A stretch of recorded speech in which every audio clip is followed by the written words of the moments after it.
Welcome everyone to day 36 of what is now Festival Integration Diaries, because I'm integrating the experience of being on tour for the past 5 weeks. Today was my first official day at work, although being on the festival tour was also work because I present and I hold space and support some of the organisers of the festivals and all the things. Even these festival diaries are part of my work for various reasons, and so it's a different kind of frame of work that happened today. And one of the things I'm really curious about in terms of integration is really being able to continue to operate in the world in the same way that I do when I'm at festivals, which is very much about moving from moment to moment to moment, deeply meeting each moment and not being so much in the mind, not being focused. I mean, when I'm rolling around a festival, yeah, there is schedule from the perspective that, I need to practice at certain times because I'm practicing with my Toolbox community, and, I'm presenting at certain times, I'm holding space at certain times. Yet there's still so much spaciousness and so much freedom to simply allow the current of life to lead. And so what I'm noticing today, first full day at work, is that I can feel the pressure of my inbox. Like when I was away, I only looked at my inbox twice, and I just was like, I'm just not doing any of that work, and it was fine, and I wasn't concerned about it, and it eased. Today, what I notice is when I look at my inbox, I'm like, oh, I need to reply to this person, I need to reply to that person, I need to pay that invoice, I need to do this, I need to do that. And so all of a sudden, what I notice is I start to feel a certain energy because of all these things to do. And I'm aware that this is an illusory in many respects, because I am my own boss. I kind of set the pace of what I'm doing to an extent. I have client commitments, I have webinar commitments, but a lot of what I do is self-generated.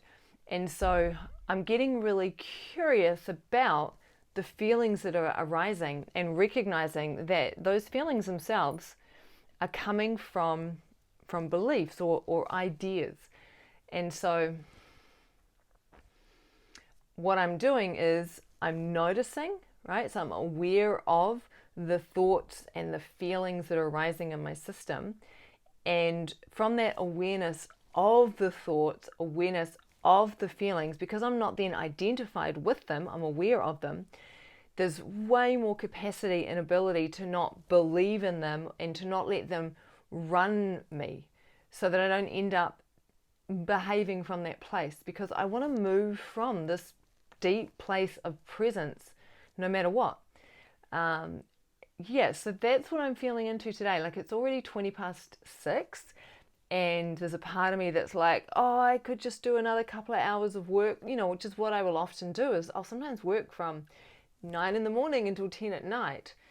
But I don't know if that kind of, I feel like the energy underlying that action is not coming from, it's coming from a grasping, it's coming from an attachment, and it's coming from like wanting to feel or not feel a particular way. And any time that we operate from that place, that generates karma. It's called bound action. When we operate from attachment or from aversion, the action that we're taking is bound up by attachment or bound up by aversion. So the consequences of the action are corrupted by the attachments or the aversions. Now, when I'm rolling around a festival, I'm not in that space at all. I'm allowing the current of life to move me. I'm really deeply trusting the flow. And so I can see how this integration for me is going to be so much a practice of noticing when I start to operate from that place of attachment or aversion, compared to operating from center, from flow, from creativity, from joy, and reorientating, right?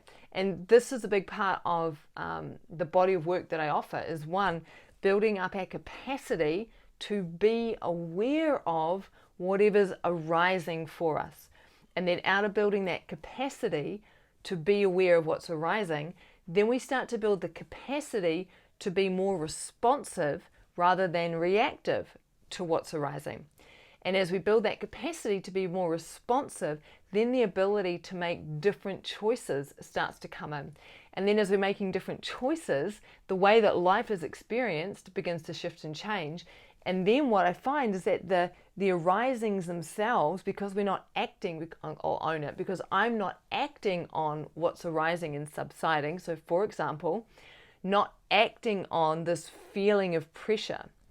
If I don't act on it, then that begins to, over time, dissolve, and then it doesn't happen anymore.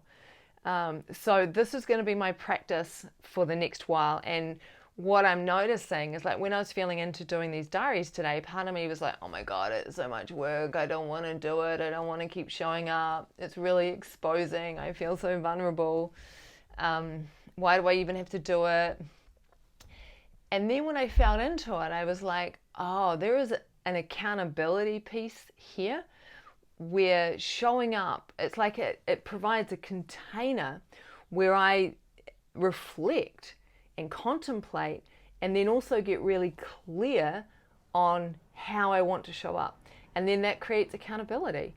And that's pretty much been the way that I've operated since 2006, when I began writing my first blog, Be Conscious Now. You know, I showed up and I wrote 5 days a week. I wrote 5 articles a week for that blog, and it really started to bring in the accountability process. And then I started the Yoga Lunchbox, which was another blog that I ran for 10 years, and I published over 1,000 articles, and I published other people's articles as well. And again, it was the Yoga Lunchbox was very much my yoga journey that I was sharing.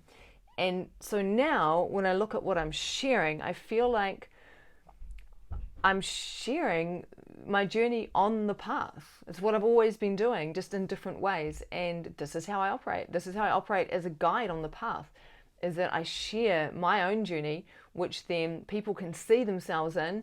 It leads people to reflect, and people can see different practices, processes, frameworks, approaches, etc. and might go, oh, that sounds really interesting. Well, that happens for me too. I wonder what happens if I apply this. So I'm just going to keep showing up every day. Showing up. And let's see what happens. So what do I want to end on this? If you need support in any way when it comes to being able to build your capacity to orientate to awareness, build your capacity to be less reactive, etc., etc., etc. This is all the body of work I do. So you can join me in a mentoring container. You can come to the direct realization trainings. You can jump on the Toolbox. There's lots of ways to engage with me at all different price points. You know, I've got books out there. My books are on Audible. Sex, Drugs, and Mostly Yoga's on Audible. Yeah. And there's more coming. There's more coming. So next festival I'm at is Explore Festival. It is at the end of February. It's going to be freaking amazing. It's a whole different world, Explore. Really looking forward to being there and doing diaries from there. If you've never been to Explore, check it out online, and maybe you want to come. Maybe you want to come.